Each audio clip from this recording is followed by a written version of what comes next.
Assalamualaikum warahmatullahi wabarakatuh. Perkenalkan, nama saya Feti Marcella. Saya merupakan mahasiswi dari STKIP Muhammadiyah Kota Pagar Alam, Program Studi Bahasa dan Sastra Indonesia, NPM 1888201018. Mata kuliah Penelitian Pendidikan Bahasa dan Sastra Indonesia. Dalam hal ini, saya akan membahas materi tentang penelitian sebagai kegiatan ilmiah. Terus ikuti dan simak terus videonya ya. Baiklah, langsung saja. Yang pertama ini kita akan membahas tentang hakikat dari suatu penelitian. Setiap manusia yang berakal sehat sudah pasti tentunya ia memiliki pengetahuan. Pengetahuan memiliki itu baik berupa fakta, konsep, prinsip maupun prosedur tentang suatu objek. Pengetahuan yang dapat dimiliki berkat adanya pengalaman atau melalui interaksi antara manusia dengan lingkungannya. Secara garis universal, terdapat 3 jenis pengetahuan yang mendasari kehidupan manusia. Yang pertama itu ada logika. Logika itu dapat membedakan antara yang mana yang benar dan mana yang salah. Terus yang kedua itu ada etika. Etika yang dapat membedakan antara yang baik dan yang buruk.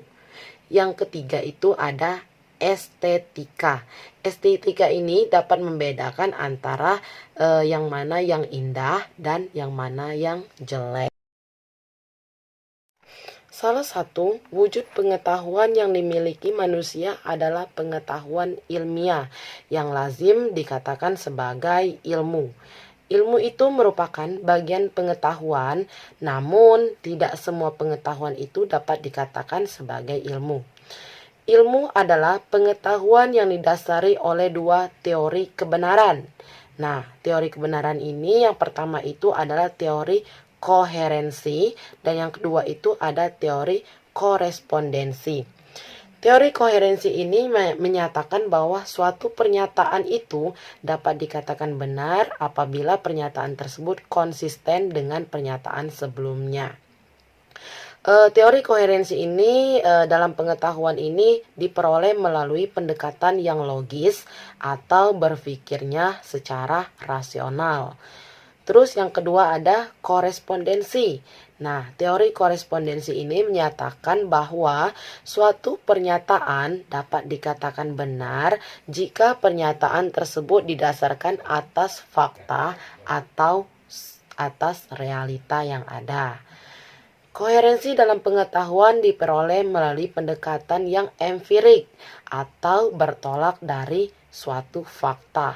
Jadi, kebenaran ilmu harus dideskripsikan secara rasional dan dibuktikan secara empirik. Koherensi dan korespondensi itu keduanya itu mendasari bagaimana ilmu diperoleh. Ilmu itu diperoleh dan telah dilahirkan cara mendapatkan kebenaran ilmiahnya. Di dalam proses untuk mendapatkan suatu ilmu itu, agar ilmu tersebut memiliki nilai kebenarannya itu harus dilandasi oleh cara berpikir yang rasional tadi. Nah, harus berpikir secara rasional berdasarkan logika dan berpikir empiris berdasarkan fakta yang ada. Penelitian adalah kegiatan ilmiah yang dilakukan untuk mencari suatu kebenaran. Suatu kebenaran itu dicari dari suatu permasalahan dengan cara yang sistematis dan juga yang logis, yang dapat dilakukan melalui kajian empiris serta pengamatan di lapangan secara langsung menggunakan metode-metode ilmiah yang baik dan tentunya yang benar.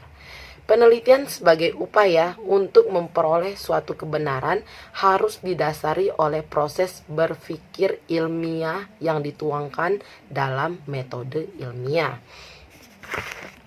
Metode ilmiah adalah kerangka landasan bagi terciptanya pengetahuan ilmiah. Penelitian yang dilakukan menggunakan metode ilmiah ini mengandung 2 unsur yang penting. Yang pertama itu ada pengamatan atau observation. Dan yang kedua itu ada penalaran atau rationing.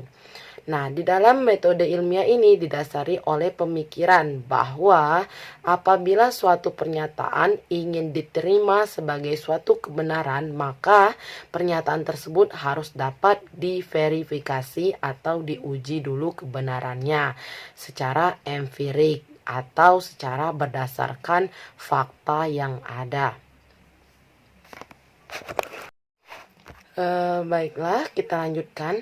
Ada 4 langkah pokok metode ilmiah yang akan mendasari langkah-langkah penelitian. Yang pertama itu ada merumuskan masalah. Nah, di dalam merumuskan masalah ini, kita dapat mengajukan pertanyaan untuk dicari solusi dalam jawabannya. Terus yang kedua itu ada mengajukan hipotesis. Nah, di dalam mengajukan hipotesis ini, kita itu mengemukakan jawaban sementara. Nah, kita bisa bersifat dugaan atas jawaban itu ya. Terus yang ketiga itu ada verifikasi data. Nah, di dalam verifikasi data ini kita mengumpulkan datanya secara empiris. Kemudian kita olah dan kita analisis datanya untuk menguji kebenaran hipotesisnya tersebut. Terus yang keempat itu ada menarik kesimpulan. Nah, di dalam menarik kesimpulan ini kita dapat menentukan jawaban-jawaban yang definitif menurut kita atas setiap pertanyaan yang diajukan. Atau kita dapat menerima dan juga menolak hipotesis tersebut. Terus selanjutnya hasil dari uji hipotesis itu adalah temuan penelitian atau hasil penelitian yang akan dibahas dan juga kita bisa disintesiskan kemudian kita simpulkan. Baiklah, yang kedua kita akan membahas tentang tujuan umum dari suatu penelitian. Nah, yang pertama itu ada tujuan eksploratif. Tujuan eksploratif ini dilaksanakan untuk menemukan sesuatu atau ilmu pengetahuan itu yang baru dalam bidang tertentu. Ilmu yang diperoleh itu melalui penelitian yang betul-betul baru atau belum pernah diketahui sebelumnya. Nah, contohnya di sini suatu penelitian yang telah menghasilkan kriteria kepemimpinan efektif dalam MBS. Nah, yang kedua itu ada tujuan verifikatif. Dalam tujuan verifikatif ini, penelitian dilaksanakan untuk menguji kebenaran dari suatu ilmu pengetahuan yang ada. Nah, data penelitian yang diperoleh ini digunakan untuk membuktikan adanya keraguan terhadap informasi atau ilmu pengetahuan tertentu. Nah, contohnya di sini kita ambil suatu penelitian dilakukan untuk membuktikan adanya pengaruh kecerdasan emosional terhadap gaya kepemimpinan seseorang. Terus yang ketiga itu tujuannya pengembangan. Nah, di dalam pengembangan ini penelitian dilaksanakan untuk mengembangkan sesuatu atau ilmu pengetahuan yang ada. Penelitian dilakukan untuk mengembangkan atau memperdalam ilmu pengetahuan yang telah ada. Contohnya di sini kita ambil penelitian tentang implementasi metode inquiry dalam suatu pembelajaran IPS yang sebelumnya telah digunakan dalam pembelajaran IPA. Jadi, dari pembahasan kita tadi dapat kita simpulkan bahwa penelitian itu adalah penyaluran rasa ingin tahu seseorang manusia terhadap suatu atau masalah dengan melakukan tindakan tertentu. Contohnya, memeriksa, menelaah, mempelajari dengan cermat atau sungguh-sungguh sehingga dapat diperoleh suatu temuan berupa kebenaran atau jawaban tentang pengembangan ilmu pengetahuan. Dan juga penelitian itu bukan sekedar kegiatan mengumpulkan data ya atau mengumpulkan informasi saja. Dan juga penelitian itu bukan juga hanya sekedar memindahkan fakta dari suatu tempat ke tempat lainnya. Mungkin itu saja pembahasan yang dapat saya sampaikan. Eh, Semoga dapat bermanfaat untuk semuanya. Jika ada kesalahan, saya mohon maaf. Kepada Allah, saya mohon ampun. Saya akhiri. Billahi taufiq wal hidayah. Wassalamualaikum warahmatullahi wabarakatuh.